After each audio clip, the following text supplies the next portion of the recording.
আসসালামু আলাইকুম। এসো সহজে রান্না শিখি পক্ষ থেকে আমি রেজিনা আহমেদ সবাইকে স্বাগতম জানাই। বাইরে প্রচণ্ড গরম। এই গরমে ঘরে ফেরার পর এক গ্লাস ঠান্ডা চটপটা কাঁচা আমের শরবত খেলে মন ও প্রাণ অনেক চাঙ্গা হয়ে যায়, তাই না? তাই চলুন আজ আমি কিভাবে কাঁচা আমের শরবত বানিয়েছি সেটা দেখাবো। কাঁচা আমের জুস তৈরি করতে আমার লাগবে কাঁচা আম, ধনেপাতা, কিছু কাঁচামরিচ, পুদিনা পাতা, চিনি, বিট লবণ ও সাদা লবণ।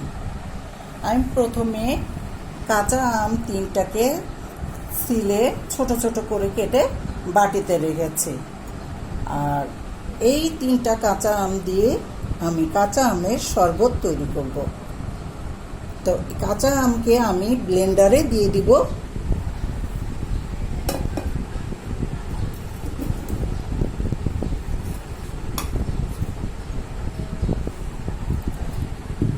এরপর তিনটা কাঁচা আমের জন্য আমার হাফ কাপ চিনি লাগবে। চিনি অবশ্যই যার যার পছন্দ মতো, টকের উপর নির্ভর করবে এবং কে কেমন চিনি খায় তার উপর নির্ভর করে চিনি দিবেন। আমার এই আমের জন্য হাফ কাপ, তিনটা আমের জন্য হাফ কাপ চিনি লাগবে। আমি চিনি দিলাম। 1 টেবিল চামচ বিট লবণ দিলাম। 1 টেবিল চামচ বিট লবণ। সাদা লবণ 1 টিস্পুন। অবশ্য লবণও যার যার পছন্দ মতো দিবেন, স্বাদ বুঝে আরও লাগলে দিতে হবে। আর অল্প কিছু আমি ধনেপাতা দিচ্ছি। 4 টুকরা কাঁচামরিচ এটা দিয়ে দিলাম। ছোট ছোট করে কেটে নিয়েছি যাতে ব্লেন্ড করতে সুবিধা হয়। আর পুদিনা পাতা খুব বেশি না, অল্প 10-12টার মতো আর কি পাতা আমি দিয়ে দিলাম।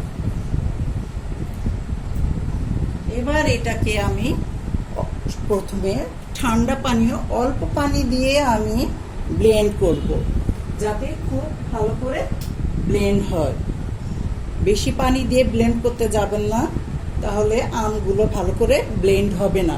আমি প্রথমে অল্প পানি দিয়ে এটাকে ব্লেন্ড করব।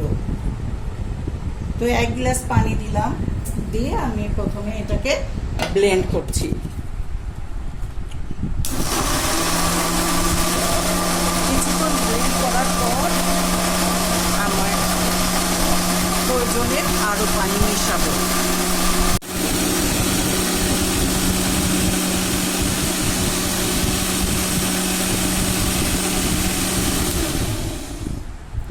দুই মিনিট ব্লেন্ড করার পরে আমরা এবার এটাকে দেখবো যে কেমন হয়েছে।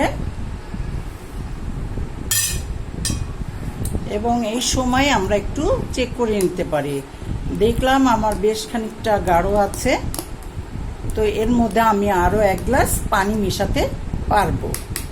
আর একটু সেকে দেখি। এই অবস্থায় লবণ পারফেক্ট আছে, কিন্তু আরও 1 গ্লাস পানি মেশানোর কারণে আমাকে আরও 1 টিস্পুন চামচের লবণ দিতে হচ্ছে। এবার আমি আর 1 গ্লাস পানি দিয়ে কিছু সময় ব্লেন্ড করব।